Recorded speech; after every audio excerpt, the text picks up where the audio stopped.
그래도 금리 이벤트도 있었는데 동결한다고 했고 중립금리도 올라간다는 소식에 이 정도면 코스피 잘 버텼다. 미국장도 빠졌는데. 안녕하십니까, 육아하며 주식하는 소은파파입니다. 한마디로 좀 요약 드렸는데요, 이 정도면 잘 버텼다라는 말이 딱 어울리는 것 같아요. 일단 지수 차트 한번 바로 보시면요, 계속 박스권 말씀드리고 있습니다. 이 안에서 중간선을 깨지 않으면 좋겠다. 중간선을 깨지 말고 이 윗 상단에서 계속 놀면 위로 방향을 잡는 그림이 나온다. 이 말씀을 계속 드리고 있고요. 또 한 가지는 어제 큰 양봉을 났기 때문에 오늘의 하락은 어느 정도 좀 예상을 할 수 있었던 것 같아요. 어제처럼 5% 올랐는데 뭐 거기서 예전처럼 이렇게 또 5% 오르고 뭐 이러기는 쉽지는 않잖아요. 좀 예상을 했는데 좀 많이 떨어지긴 했어요. 그리고 윗꼬리를 좀 달아서 아쉬운 면은 있었습니다. 하지만 상승한 것에 50%를 계속 말씀드리죠. 50%를 깨지 않았기 때문에 이렇게 조금 눌렸을 때 오늘 같은 날에 추가 매수를 하셔라, 이렇게 어제 영상에서 말씀드렸는데, 그러니까 이제 현금을 쥐고 관망하고 계셨던 분들은 이렇게 지지선에서 그래도 지지하는 모습이 나와줄 때 이런 자리에서 매수하시는 게 뭐 매수의 정석이죠. 이렇게 어떤 저항선을 딱 뚫고, 저항선 뚫고 그 다음 다시 그 저항선이 지지선으로 작용하는 자리에서 조금 분할매수 접근으로 들어가시는 게 뭐 일반적으로 차트에서 그런 얘기를 많이 하죠. 물론 이제 차트를 가장 직관적이고 사실은 또 이제 하고 채널의 조회수가 중요하지 않습니까? 네, 현실적으로 이게 좀 계속 봐주세요. 네, 이탈률이 높아가지고. 아무튼 초반에 이제 차트 얘기를 해야 아무래도 좀 꽂히는 것 같으니까, 뭐 중동이 어떻고 금리가 어떻고 설명도 좀 복잡하고, 차트는 근데 좀 직관적이잖아요, 그림으로 보니까. 그리고 또 한 가지는 저점 높여가는 흐름 말씀드리고 있습니다. 그리고 고점 높여가는 흐름. 그리고 오늘 어쨌든 5% 어제 오른 것에 비해서 2.73%로 마감했으니까 이 정도면 괜찮았던 것 같다. 그리고 좀 변동폭이 다시 좀 커진 것 같아요. 그러니까 많이 빠졌다가 올랐다가 이렇게 빠지거든요.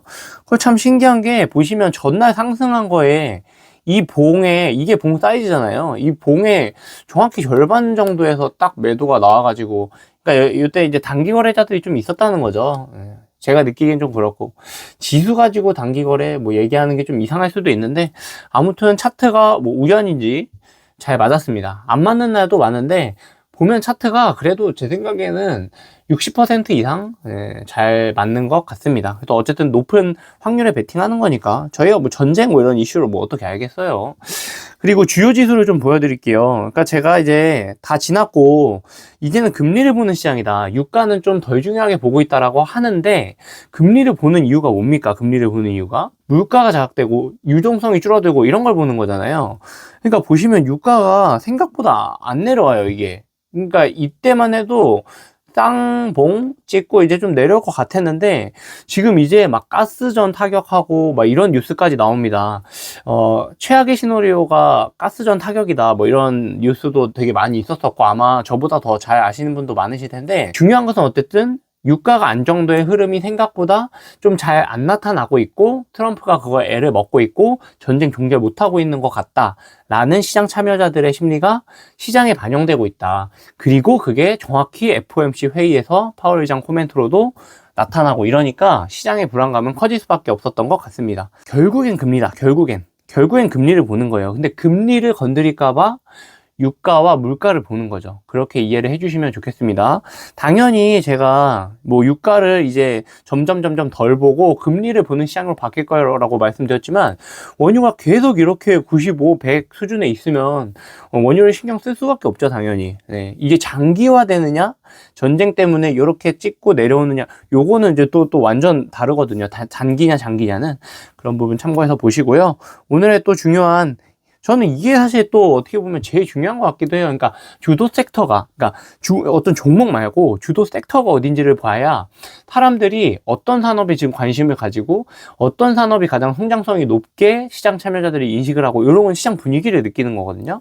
그래서 보시면 삼전 하이닉스 어제 오른 거에 비해서 이제 귀여운 거죠. 오늘 삼전 못 사서 좀 아쉽던데 사고 싶었어요. 나쁜 얘기 전혀 없고, 어제도 이제 GTC 영상 같은 거 좀 올려드렸지만 아주 잘하고 있거든요. 차트도 좋고, 보시면 코스피보다 좀 더 나은 흐름처럼 보이기도 하고요. 어떠세요? 제가 보기에는 삼성전자 나쁘지 않다. 오늘 애프터마켓에서 좀 더 빠졌네요. 그러면은 이럴 때 줍줍 네, 뭐 이런 생각 해볼 수 있죠. 보통 좀 장이 밀리면 넥스트 장에서도 좀 밀리는 것 같아요. 네, 근데 넥스트 장에서 밀린 만큼 그 다음 장에서 그걸 다 반영하는 것 같지는 않고, 아무래도 넥스트 장은 외국인 기관은 좀 거래량이 훨씬 적자, 거의 없잖아요. 그러니까 개인 거래이기 때문에 신뢰도가 좀 낮다고 보셔야 됩니다. 거래량이 적으면 신뢰도가 낮은 거죠. 그 가격에 대한. 아무튼 삼전 하이닉스 여전히 주도주고, 대우건설 원전 이제 건설주고, 우리기술 원전, SK 이터닉스가 굉장히 특징적이었는데, 요거 저거 있죠. 친환경 에너지 주식이고, SK증권, 요거는 뭐 자사주 소각 이슈가 있었던 것 같아요.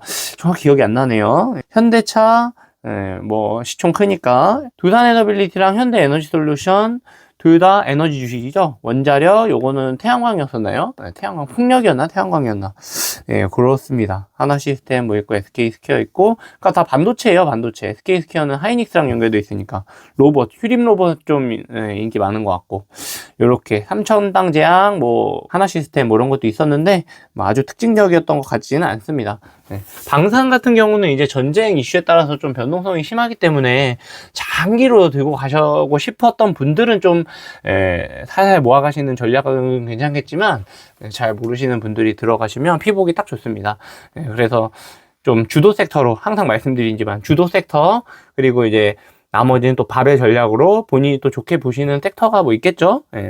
아니면 시총 작은 종목이라든지 어제 영상 올려드렸던 그 메가스터디 교육 진짜 괜찮은 것 같은데, 그런 거 이제 주도주랑 같이 좀 배당 주식 같은 거 섞어가지고 들고 가시는 거 추천드리고요. 어쨌든 시장이 오늘은 나쁘지 않은 것 같고 전혀 하락으로 보이진 않습니다. 저도 상승 50, 횡보 50, 하락 0. 저는 그렇게 봅니다. 하락할 가능성은 진짜 없는 것 같다. 근데 횡보할 수는 있다. 그거까지. 그래서 너무 많이 떨어지면 뭐 올려치는 거 사고, 너무 많이 오르면 또 이제 인버스 사고, 뭐 이런 매매도 추천드리고 했었는데, 그거는 뭐 시시각각으로 차트를 보면서 매매를 하셔야 되는 부분이고, 막 수급도 좀 체크하시고 이래야 되니까 좀 어려워요. 그리고 주식을 계속 보고 있어야 되고, 하실 수 있는 분은 하시되, 저는 이제 슬슬 조금씩 그동안 모아놨던 현금 비중 계속 확보하라고 말씀드렸던 거를 가지고 그 현금으로 조금씩 분할 매수 하시기를 권장드립니다. 또 너무 한번 확 사지 마시고, 뭐 물론 차트에 능해서 나는 이 자리가 확실해 이러면 뭐 사시는 건 자유겠지만, 아무튼 이렇게 시장 정리 좀 해드렸습니다. 보시고 도움이 되시면 좋겠네요. 어쨌든 시장은 상승을 보고 있다, 그 말씀 드리면서 영상 마무리하겠습니다. FMC 가장 쉽게 설명하는 영상도 좀 만들려고 하거든요. 그 영상도 같이 봐주시면 좋겠습니다. 이제 시장 분석하고, 그리고 그날의 주제를 담은 영상하고 좀 두 개로 나눠 가지고 올리려고 하니까요. 구독자분들 참고해 주시면 좋겠습니다. 감사합니다.